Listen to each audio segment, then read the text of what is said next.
J'espère que jusqu'à maintenant, vous aimez la série Les Essentiels, dans laquelle il y a en fait plusieurs mini-séries où on va toucher à plusieurs sujets, parce qu'il y a tellement de sujets importants dans la foi chrétienne.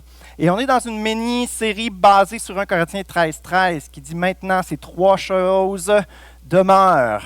L'apôtre Paul est en train de dire les choses vraiment les plus importantes, les choses essentielles, la foi, l'espérance et l'amour. Il y a quelques semaines, Nicole nous avait parlé de la foi. Impossible de plaire à Dieu sans la foi. Pierre-Luc nous a parlé de l'espérance, de garder nos yeux fixés sur le ciel, sur notre éternité. Ça met de l'ordre dans les quelques années qu'on a à vivre. Ça nous enligne vers ce qui est le plus important. Mais la plus grande des trois, ils me l'ont laissé. La plus grande des trois, c'est l'amour. Pourquoi c'est la plus grande des trois? 1 Corinthiens 13, verset 2. Je pourrais avoir la foi, capable de déplacer des montagnes. Mais si je n'ai pas l'amour, je ne suis rien. Pourquoi l'amour serait plus grand que l'espérance? L'éternité, c'est long, hein? Imaginez passer l'éternité avec quelqu'un qui ne vous aime pas. Avec quelqu'un que vous n'aimez pas. Ça ne ferait aucun sens. On a une espérance vivante, une anticipation, une joie du fait qu'on va aller au ciel parce qu'on a un Dieu qui nous aime, parce qu'on l'aime en retour. Tout part de l'amour. Tout ce qui est bon vient de l'amour de Dieu. Dieu a créé l'univers parce qu'il voulait nous aimer. Et là, l'être humain fait n'importe quoi, mais pourquoi il est venu nous sauver? Dieu a tant aimé le monde qui a donné son Fils. C'est ça qui l'a motivé. L'amour de Dieu, tout découle de l'amour, tout prend son sens dans l'amour de Dieu. L'amour de Christ est tellement grand, puissant, profond. On ne pourrait jamais assez approfondir cet essentiel. Je crois qu'on va passer l'éternité à admirer, à découvrir, à s'émerveiller de cet essentiel. On ne parle pas ici d'un petit amour tout mignon, hein, tout cute, un amour à l'eau de rose, comme on dit, des téléromans bidons. Je demanderai à 2 Simon de Cyrène, peut-être, je ne vous appellerai pas des Romains, de prendre la croix pour la mettre en place. Non, on ne parle pas d'un amour mignon.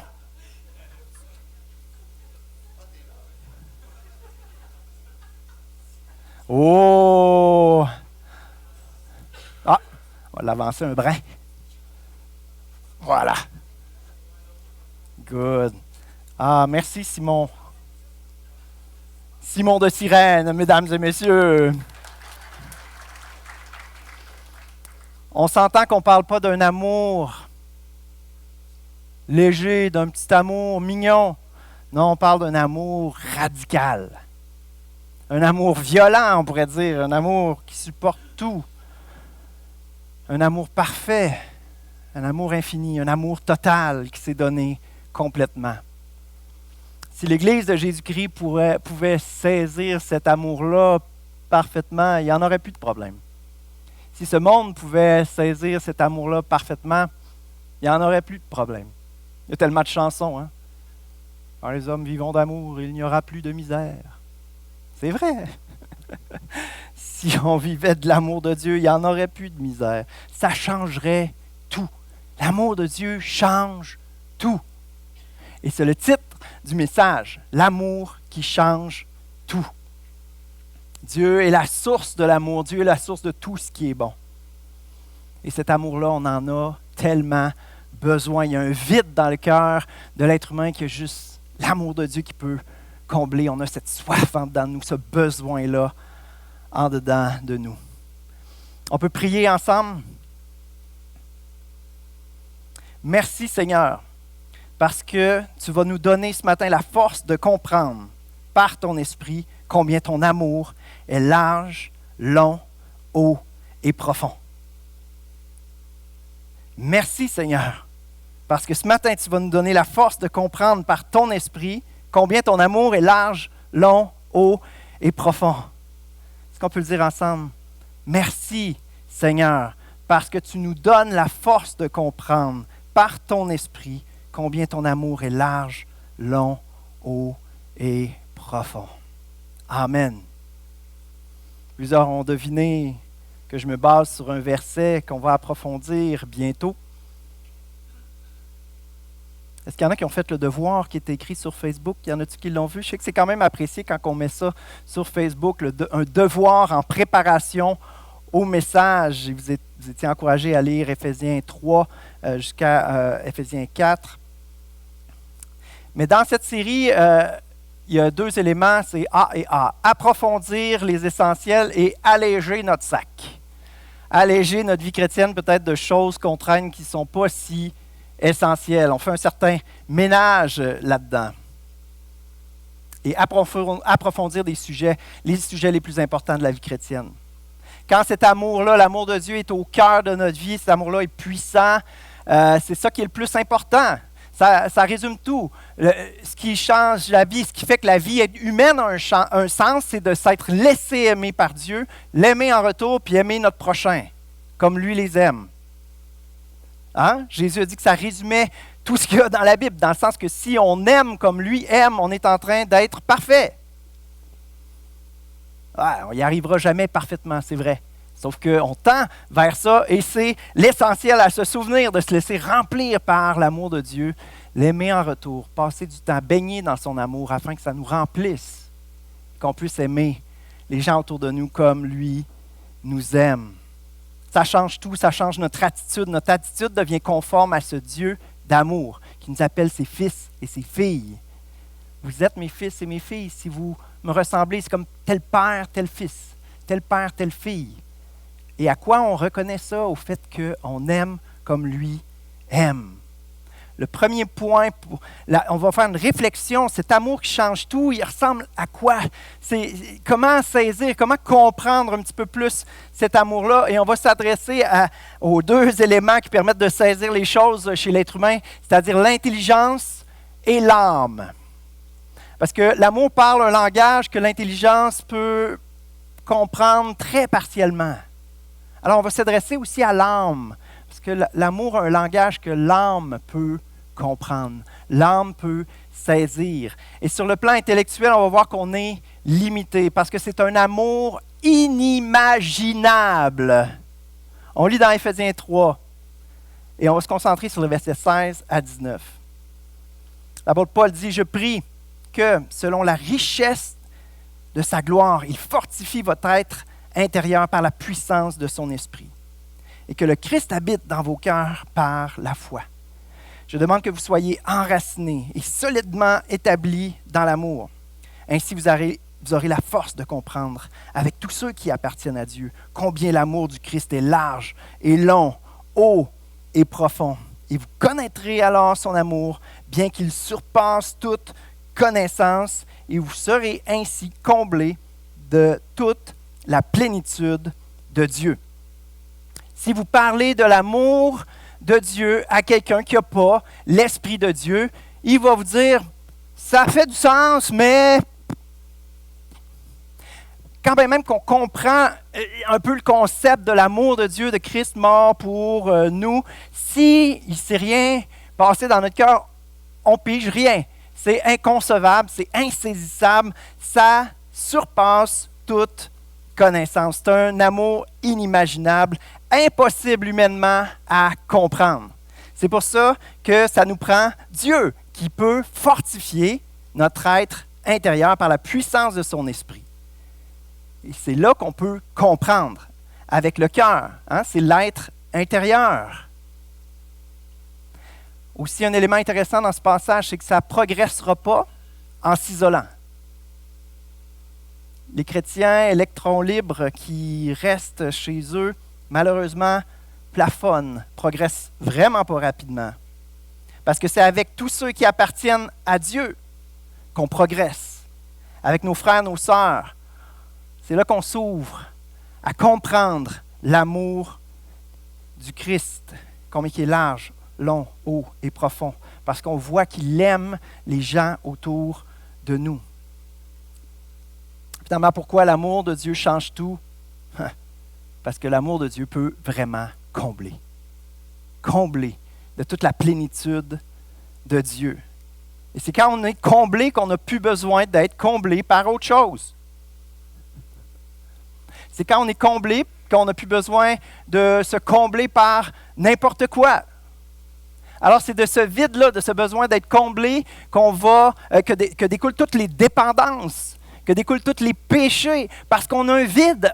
On a un vide à quelque part, on a quelque chose à remplir, alors on va essayer de le remplir de toutes sortes de façons. Mais quelqu'un qui est comblé de toute la plénitude de Dieu n'a pas besoin de rien d'autre. Quel ménage ça fait! Quel ménage ça peut faire! Oh, on devient plutôt quelqu'un, alors qu'on est comblé, on devient quelqu'un qui aime.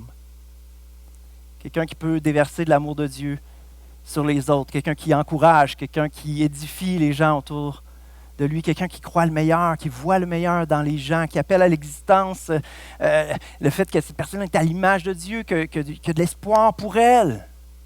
C'est ce qu'on fait alors qu'on est comblé de son amour.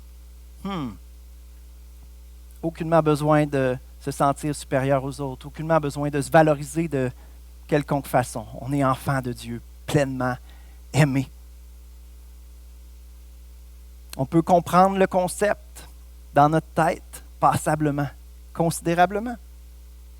Mais si on n'a pas vécu quelque chose dans notre cœur, dans notre âme, ça ne donne rien, ça ne vaut rien. Je pourrais avoir toute la connaissance. Si je n'ai pas l'amour, je ne suis rien. C'est donc un amour inimaginable et c'est un amour à expérimenter. À expérimenter dans le sens qu'il faut vivre une expérience personnelle. Pas expérimenter dans le sens dans un laboratoire où on fait des expérimentations. Non, une expérience personnelle. C'est une expérience qui change l'existence, une expérience qui change tout. C'est une rencontre avec Jésus. C'est une relation qui commence. C'est une expérience qui doit se renouveler, qu'on doit vivre encore et encore, saisir toujours plus. C'est quelque chose qui se passe à l'intérieur. Dans le passage qu'on a lu, il n'est pas question du Saint-Esprit qui nous rend plus intelligents. Plus intelligents pour comprendre. Non. Il est question du Saint-Esprit qui fortifie notre être intérieur pour qu'on puisse comprendre l'amour de Dieu. Un être intérieur fortifié pour comprendre. Il est question de Christ qui habite dans nos cœurs.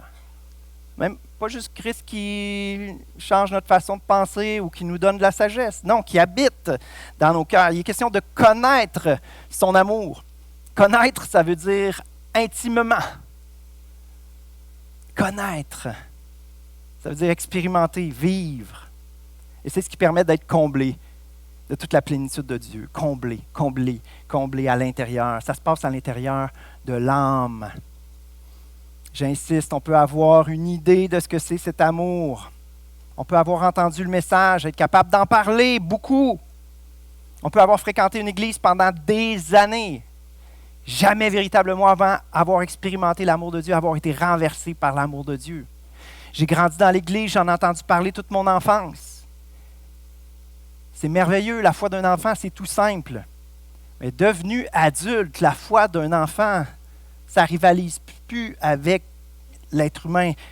Ou ce qui est rendu, c'est sa capacité de comprendre. Son âme qui a grandi, on pourrait dire, ça a besoin d'être renversé par l'amour de Dieu. L'homme, la femme qu'on est devenu, ça a besoin d'être renversé par l'amour de Dieu. L'expérience qu'on a eue dans le passé ne suffit pas pour aujourd'hui. On a besoin encore et encore de goûter, d'expérimenter l'amour de Dieu. Ce n'est pas juste un concept à comprendre, mais c'est une réalité à expérimenter. Vous savez, c'est la différence. Ce n'est pas juste un concept à comprendre dans notre tête. C'est une réalité, l'amour de Dieu, qui est à expérimenter. Ce n'est pas juste une théologie à décortiquer, à saisir, c'est une réalité à expérimenter. Une relation, ce n'est pas des informations. Une relation, c'est une connexion émotionnelle, intellectuelle, spirituelle avec Dieu, parce que Dieu est esprit. On est appelé à connecter avec lui en esprit et en vérité, et connaître son amour. C'est vraiment important de faire la part entre les deux. Si vous n'aspirez pas à une expérience avec Dieu, si vous êtes satisfait de ce que vous avez vécu dans le passé, que vous êtes juste au niveau de l'intelligence, ça ne fonctionne pas. Relisons 1 Corinthiens 13, 2 qui parlait de la foi, qui est rien si on n'a pas d'amour. Ça parle aussi de la connaissance. Je pourrais transmettre des messages reçus de la part de Dieu, posséder toute la connaissance, comprendre tous les mystères. Posséder toute la connaissance, comprendre tous les mystères, savoir tous les versets de la Bible par cœur. Si je n'ai pas l'amour, je ne suis rien. Je pourrais prêcher dimanche après dimanche sur l'amour de Dieu. Si je ne l'ai pas reçu en dedans de moi, ça vaut rien. C'est une cymbale qui retentit, c'est n'importe quoi. Ça vaut rien. Peut-être vous allez comprendre, vous allez être bénis, édifiés. Merci Seigneur, mais pour ma part, ça vaut rien. C'est incroyable. Oui, Dieu peut utiliser quelqu'un qui n'est même pas connecté avec lui. C'est vrai. Ça ne lui sert à rien à lui-même, par contre. Ça n'aura aucun écho dans l'éternité. C'est difficile à saisir, c'est difficile à comprendre, c'est difficile à accepter que Dieu puisse agir. Mais mon cri du cœur, c'est chacun d'entre nous individuellement, personnellement, nous avons besoin d'expérimenter Dieu.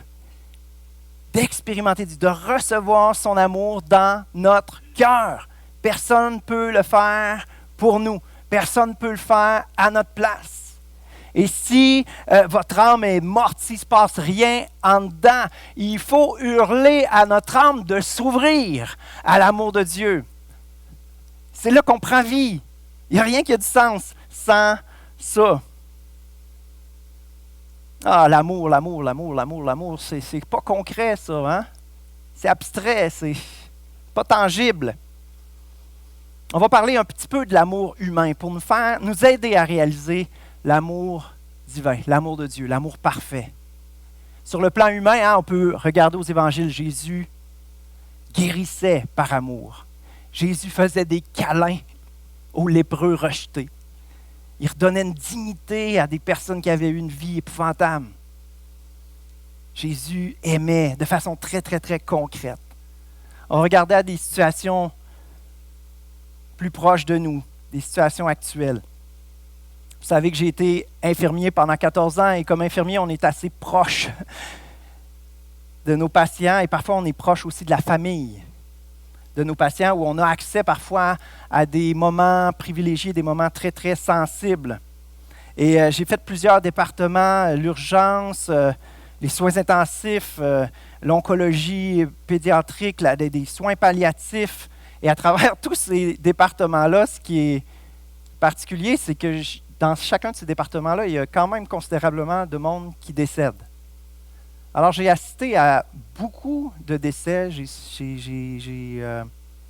Ça a été vraiment quelque chose de très présent dans mon travail. Et je me rappelle d'une situation, je faisais du soin palliatif à domicile à ce moment-là. Donc, les personnes qui ne voulaient pas mourir à l'hôpital, qui ne voulaient pas être dans les soins palliatifs dans les hôpitaux, restaient à la maison et on leur donnait des soins pour que ça puisse se vivre le mieux possible. Un soir, le soir, on n'avait pas beaucoup de patients à les voir, mais on était sur appel. Donc, un soir, je reçois un appel, je dois me présenter chez quelqu'un. Et j'arrive là, et c'est une des filles, une adolescente qui m'ouvre la porte, et je vois, derrière, il y en avait 3, 4 autres. La table en entrant, c'est une famille qui faisait l'école maison, vraiment une grosse famille. Ils étaient chrétiens. La mère m'accueille, puis je dis « Bonsoir, je viens là pour voir votre mari. » Alors, je me présente au lit, puis j'examine, puis je vois son épouse, je vois l'épouse aller vers son mari, puis tout ce qu'elle disait, c'était « mi amor, mi amor, mi amor ». Ça m'avait tellement touché. L'épouse qui voit venir le décès de son mari, puis des situations comme ça, tu n'as pas de mots. Elle disait juste « mi amor, mi amor ». Parce qu'il approchait ses derniers jours, ses dernières heures.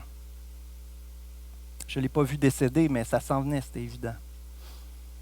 Une autre expérience assez renversante que j'ai vécue, c'était en oncologie pédiatrique. Donc, tout ce qui a trait au cancer des enfants. J'étais à Sainte-Justine. Et il y a une cloche qui sonne. Et c'était même pas un de mes patients, mais l'infirmière n'est pas là. Donc, parfait, OK, j'y vais, j'entre dans la chambre, puis la maman me regarde, puis elle dit, il ne bouge plus. Petit bonhomme de 5 ans. Comme infirmier, quand un patient ne bouge plus, quand on pense qu'il est décédé, il faut écouter avec notre stéthoscope à l'apex. Donc, on essaie d'écouter le cœur pendant 1 minute. Donc, je m'en vais près du lit, puis je me mets à genoux, puis j'écoute le cœur. 5 secondes, 10 secondes, 15 secondes. Je regarde la maman, puis je fais... Et le cri d'angoisse que j'ai entendu là, ça a glacé le sang. Puis je me retire, puis juste respectueusement, je reste là, puis elle est là, puis elle pleure. Son mari est à côté d'elle, le grand frère est près de la fenêtre. C'est des scènes que tu n'oublies pas. C'est beau l'amour. L'amour vrai, c'est puissant, c'est profond.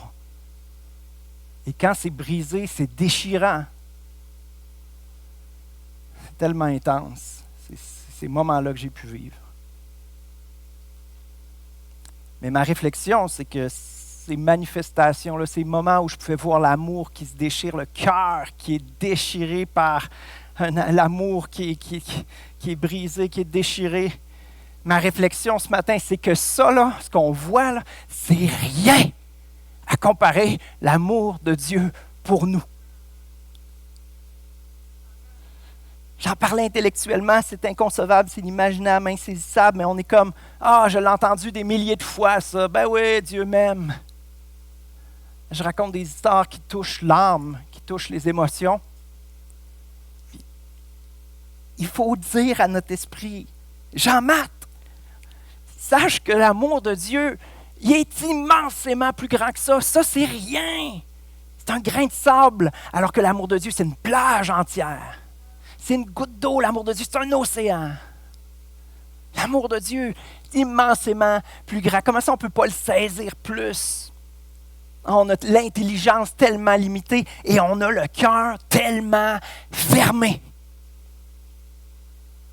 On a le cœur fermé, c'est épouvantable. On l'ouvre, grosseur d'une pointe d'aiguille, puis l'amour de Dieu tombe dedans. Ça renverse notre vie, la micro-goutte d'amour qu'on laisse rentrer dans notre cœur. Puis Dieu, il est là, j'en ai encore à te donner. Tu as goûté l'amour de Dieu, cette petite goutte d'eau a renversé ta vie. J'en ai d'autres pour toi.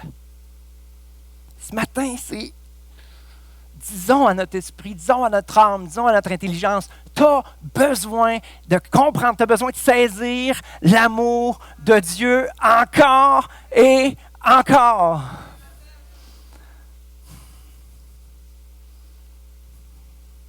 D'ailleurs, on le confesse, on a besoin. On le confesse, on désire. On désire expérimenter ton amour encore. Qu'est-ce qu'il dit dans son cœur en ce moment? Je désire expérimenter ton amour. Je veux expérimenter ton amour. Je reconnais que j'ai une micro-idée de ce qu'est ton amour.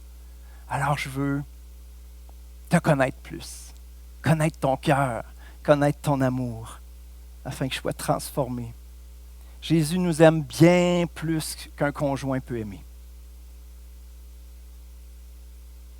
Jésus est mort pour son épouse. Son épouse, c'est son Église. c'est nous. Son épouse, c'est tes frères, tes sœurs autour de toi. L'amour est plus grand que toute la somme des péchés de l'humanité. Incroyable. Jésus nous aime bien plus que des parents peuvent aimer leur enfant. C'est la chair de notre chair. On ne peut pas s'imaginer. On voit nos enfants souffrir, on voudrait être à leur place. On voit nos enfants souffrir, on voudrait être à leur place. Et là, on se dit, OK, ouais, je suis enfant de Dieu, mais qu'est-ce que Dieu a fait à son Fils? Qu'est-ce que le Père a fait à son Fils? Il l'a envoyé mourir sur une croix. Je ne suis pas sûr, je veux être son enfant. Question légitime, hein? Ce qu'il faut comprendre, c'est que Jésus l'a fait une fois pour toutes. C'est ce qu'on mériterait face à Dieu, la condamnation. Mais il est mort pour payer le prix pour notre libération. On est racheté, c'est ce que ça veut dire. Racheté, libéré, racheté comme un esclave. Ou en prison, tu payes la caution pour que la personne sorte. C'est ce que Jésus a fait. Pour qu'on puisse vivre une vie libre. On l'a chanté ce matin, pour qu'on puisse entrer dans la terre promise. On sort de l'Égypte. Ah, mais l'Égypte a besoin de sortir de notre cœur. Cette mentalité d'esclave est tellement ancrée en nous. On est enfant de Dieu et c'est seulement la révélation, l'expérience de l'amour de Dieu qui peut nous sortir de cette mentalité-là. Parce que soit tu te considères comme un esclave, soit tu te considères comme un fils, comme une fille du roi. C'est les deux options. Et si on a de la misère à accepter ça, que Dieu soit notre Père, si on a de la misère à accepter ça, que Christ il est mort pour nous, dites-le comme vous voulez, Christ est mort à cause de moi. Ah! Puis se présenter à la croix, puis accepter ça. Accepter ça. Lui dire merci. Merci. C'est ridicule. Je ne le mérite tellement pas. Je suis indigne, je ne le mérite pas. Mais tu l'as fait. Oh, que ce ne soit pas en vain. Si on ne profite pas, si on n'accepte pas, si on ne reçoit pas, si on ne se laisse pas remplir par cet amour-là parfait, il est mort pour qu'on reçoive une micro-goutte une fois dans notre vie. Non, Seigneur, que tu sois mort pour que je puisse te connaître personnellement et être comblé de plus en plus de toute la plénitude de Dieu. Je te veux au complet. Je te veux au complet. Saint-Esprit habite en nous, mais combien qu'on le limite, combien qu'on l'étouffe, combien qu'on le restreint, pour toutes sortes de raisons. Seigneur, mets la lumière sur ce qui a besoin d'être enlevé pour que ton amour puisse me remplir, me transformer. Comment que ça se vit, ça? Comment que ça se fait? Je vais vous raconter un petit témoignage de cette semaine. Alors que j'arrivais à l'église pour préparer mon message, je me suis souvenu de cette chanson-là, Jesus Culture a popularisé, mais ça a été David Crowder Band qui l'a composé. How He Loves Us. He loves us, oh how He loves us. En français, c'est il nous aime, oh combien il nous aime, oh combien il nous aime. Pour moi, ce chant-là, on pourrait le chanter toute l'éternité. Combien il nous aime. C'est de s'émerveiller. J'aime les chants qui posent des questions, parce que ça nous dépasse. On ne peut pas arriver à le saisir. Combien tu m'aimes, Seigneur, combien tu m'aimes. Et là, c'est comme si on dit à notre âme, ouvre-toi à comprendre, à saisir, à recevoir, à expérimenter son amour.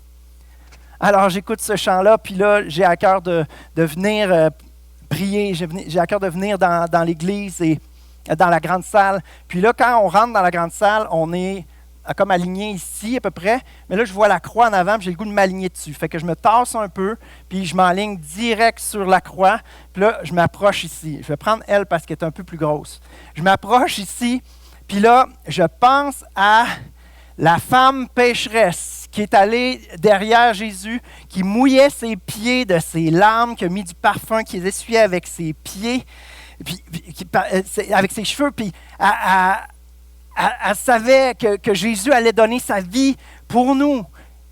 Jésus a dit, c'est pour ma sépulture, c'est comme en prévision de mon décès qu'elle fait ça parce qu'elle saisissait que Jésus allait mourir pour nous. Puis à la croix, je me présente là, puis je m'identifie à cette femme-là. Moi aussi, homme pécheur, je ne mérite pas ça, mais tu l'as fait pour moi. Merci Jésus. Merci Seigneur. Puis là, je me mets devant lui. Oh, combien tu m'aimes. Oh, il nous aime. Oh, combien il nous aime. Oh, combien il nous aime. Puis c'est comme ça que le cœur s'ouvre, c'est comme ça que l'âme s'ouvre à recevoir, à accepter. Trouvez que c'est mystique si vous voulez. En esprit et en vérité, c'est pas juste assis à réfléchir, à étudier. C'est une expérience. Comment vous êtes, peut-être vous êtes moins expressif que moi. Peut-être vous avez moins besoin que votre corps l'exprime. Notre esprit, notre âme, notre corps, ça va tout ensemble connecter. Et si on le désire, on devrait le désir de tout notre cœur, de toute notre âme, de tout notre corps, de toutes nos pensées, de tout notre être, devrait aspirer à connaître l'amour de Dieu manifesté pour nous en Jésus-Christ. On serait au grand mot, les grands moyens, je ne suis pas capable de la saisir, je vais tout faire pour la saisir. Je vais tout faire pour saisir, pour mieux comprendre ton amour. Son amour est inouï. Je ne veux pas dire son amour est incroyable. Oui, il est croyable. Avec la foi, on ouvre nos cœurs à son amour. Jésus a dit à son Père, tu les as aimés comme tu m'as aimé. C'est pas possible. Il s'aime, la Trinité, avant le temps, de tout infini, de toute éternité, ils s'aiment parfaitement à l'infini. Ils ne se tannent jamais l'un l'autre. Ils sont parfaits. Ils sont heureux ensemble. Ils se font du bien. Ils sont joie, ils sont paix, ils sont amour, ils sont célébration ensemble. Comment est-ce qu'il peut m'aimer comme il aime son Fils, avec qui il est un de toute éternité?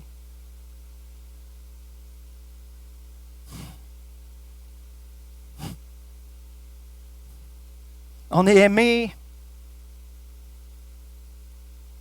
à en brailler. On est aimé à en hurler. Et si vous n'avez jamais expérimenté cet amour-là de Dieu, je vous mets en garde. C'est une catastrophe. On ne peut pas juste accueillir le salut de Dieu intellectuellement. C'est une expérience, c'est une rencontre qui change tout. On n'est plus jamais la même personne quand l'amour de Dieu nous a rentrés dans le cœur. Plus jamais. Plus jamais la même personne. Impossible. Impossible. Son amour est infini, son amour est parfait, ça ne laisse pas indifférent. Ça change tout. Ça change tout. On est aimé à en brailler. Oh, Seigneur, qu'on puisse découvrir ton amour. Je vais vous inviter à avancer bientôt pour passer un temps avec Dieu, pour dire à votre âme, ouvre-toi pour recevoir l'amour de Dieu. Je veux goûter, je veux expérimenter l'amour de Dieu. C'est ce dont j'ai le plus besoin. C'est ce dont je vais toujours avoir le plus besoin. C'est la seule chose qui peut me combler. Je veux m'approcher de toi. Puis votre corps qui s'approche de la croix, votre corps qui s'approche dit à Dieu, je veux m'approcher de toi, je veux une intimité avec toi. Je vais vous inviter à vous avancer bientôt, puis si vous ne voulez même pas que quelqu'un prie pour vous, avancez-vous de ce côté-ci, on va vous laisser tranquille, vous allez avoir un temps tout seul avec Dieu, à vous laisser toucher, vous laisser remplir par l'amour de Dieu. Si vous voulez de la prière, venez de ce côté-ci, il va y avoir des gens pour prier pour vous, mais peu importe. Dites à votre âme, j'ai besoin de recevoir l'amour de Dieu. Ouvre-toi mon cœur. J'ai besoin de l'amour de Dieu, je désire l'amour de Dieu. Que personne ne se prive de la grâce de Dieu, que personne ne se prive de l'amour de Dieu. Dieu nous aime tellement plus qu'on pense. Oh, il faut qu'on le reçoive. Il faut qu'on le vive. Alléluia. Alléluia.